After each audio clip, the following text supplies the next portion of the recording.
સુરતમાં કુરિયર કંપનીમાં કરેલી ચોરીને કર્મચારીઓએ જ આગમાં ખપાવવાનો પ્રયાસ કરતા ભાંડો ફૂટ્યો અને શંકાના આધારે તપાસ હાથ ધરાઈ હતી. સુરતના ઉધના વિસ્તારમાં આવેલી blue dart parcel service centre ચોરી કરીને સમગ્ર ઘટનાને આગમાં ખપાવવા પ્રયાસ કરવામાં આવ્યો હતો. પાંડેસરા દક્ષેશ્વર મહાદેવ મંદિરની સામે રિદ્ધિ સિદ્ધિ industrial society blue dart express limited નામના સર્વિસ સેન્ટર છે. તેમાં આરોપીઓએ પ્રવેશ કરી રોકડા રૂપિયા તથા મુદ્દામાલ મળીને કુલ ₹64,63,526ની મત્તાની ચોરી કરી હતી. ચોરી કર્યા બાદ માલસામાનને આગ લગાડી નુકસાન કરીને ભાગી ગયા હતા એ બાબતે ઉધના પોલીસમાં ફરિયાદ નોંધાઈ હતી, જેમાં પોલીસે એક શંકાના આધારે સમગ્ર કૌભાંડ ઝડપી પાડ્યું હતું. ડીસીપી ગઢવીએ કહ્યું હતું કે ઉધનામાં આવેલી બ્લુ ડાર્ટ કંપનીમાં આગ લાગ્યાની ફરિયાદ જાણવા જોગ નોંધાઈ હતી, જેની તપાસ હાથ ધરાઈ હતી. સ્થળ તપાસમાં પોલીસે શંકા પડી હતી. વર્ણન અને જાત તપાસમાં વિરોધાભાસ પણ દેખાયો હતો, જેની તપાસમાં કેટલીક બાબતો સામે આવી હતી. આ આગનો બનાવ ઉપજાવી કાઢવામાં આવ્યો હોવાનું પુરાવાના આધારે સામે આવ્યું હતું. આ સમગ્ર આગ લાગી નહીં, પરંતુ લગાડીને પૂર્વ આયોજિત કાવતરું હોવાનું ફલિત થયું હતું. આગમાં 36 લાખનું નુકસાન થયાનું ફરિયાદમાં કહેવાયું હતું, પરંતુ એવું કંઈ જ હતું નહીં. આગમાં નુકસાન નહીં, પરંતુ ચોરી થઈ હોવાનું સામે આવ્યું હતું. 3 આરોપીઓમાં ગોપાલ વાસુદેવ બની સીપી, બદરુભાઈ ભૂકણ અને જાકીર મોહમ્મદ અલી સૈયદ સામેલ હોવાનું સામે આવ્યું હતું. આયોજન જાકીરે કર્યું હતું, જ્યારે અન્ય 2 એક્ઝિક્યુશનમાં હતા. ગોપાલ સિક્યુરિટીમાં હતો. બદરુ 2 દિવસથી તેમાં જોડાયો હતો. જાકીર સુપરવાઇઝર તરીકે કામ કરે છે. પોલીસે 35.5 લાખનો મુદ્દામાલ કબજે કર્યો છે. 40 મોબાઈલ અને ડીવીઆર તથા લેપટોપ કબજે કર્યા છે.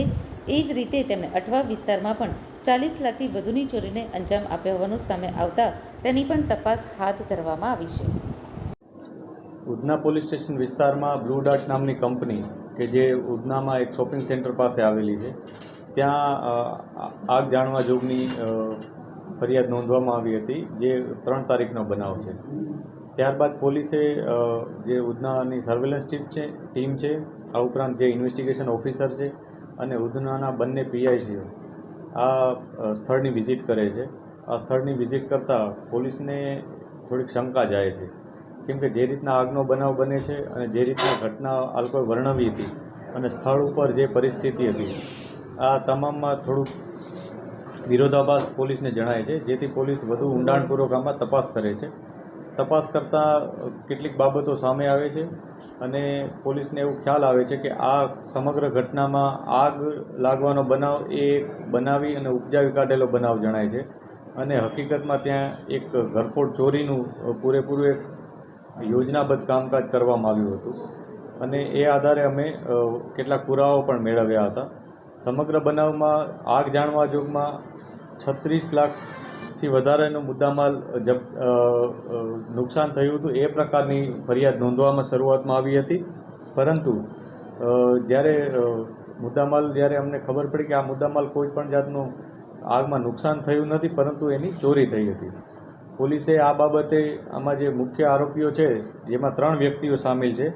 એકનું નામ ગોપાલરાવ વાસુદેવરાવ બની સિટી છે, એકનું નામ મગરુભાઈ ભૂકણ છે અને ત્રીજો વ્યક્તિ જાકીર મોહમ્મદ અલી સૈયદ. આ 3 વ્યક્તિઓ આમાં સામેલ છે. આમાં જે આખું પ્લાનિંગનું જે આયોજન હતું કે જે કઈ રીતના આ ઘટનાને અંજામ આપવું, એનું જે આયોજન કરવામાં આવ્યું હતું, એ થીમ નક્કી કરવાવાળો જાકીર હતો, જ્યારે અન્ય 2 વ્યક્તિઓ આનો એક્ઝિક્યુશનમાં સામેલ હતા. આમાંથી ગોપાલરાવ છે એ સિક્યુરિટી મેનેજર તરીકે બ્લુ ડાર્ટમાં જ નોકરી કરતો હતો, જ્યારે બદરુ કરીને એક વ્યક્તિ જે 2 દિવસથી સિક્યુરિટી ગાર્ડ તરીકે જોડાયેલો હતો, એ અગાઉ તે પહેલાં ડ્રાઇવિંગનો ધંધો કરતો હતો અને આ જે જાકીર છે એ બ્લુ ડાર્ટમાં જ સુપરવાઇઝર તરીકે કામ કરે છે. આ સમગ્ર બનાવમાં પોલીસે 35 લાખ જેટલો મુદ્દામાલ રિકવર કરેલ છે, જેમાં 8,25,000નું રોકડ રકમ, 26,96,000નું મોબાઈલ, જેમાં 40 નંગ મોબાઈલ સામેલ છે. આ ઉપરાંત એક ડીવીઆર અને એક લેપટોપ, આટલો મુદ્દામાલ પોલીસે કબજે કરેલ છે.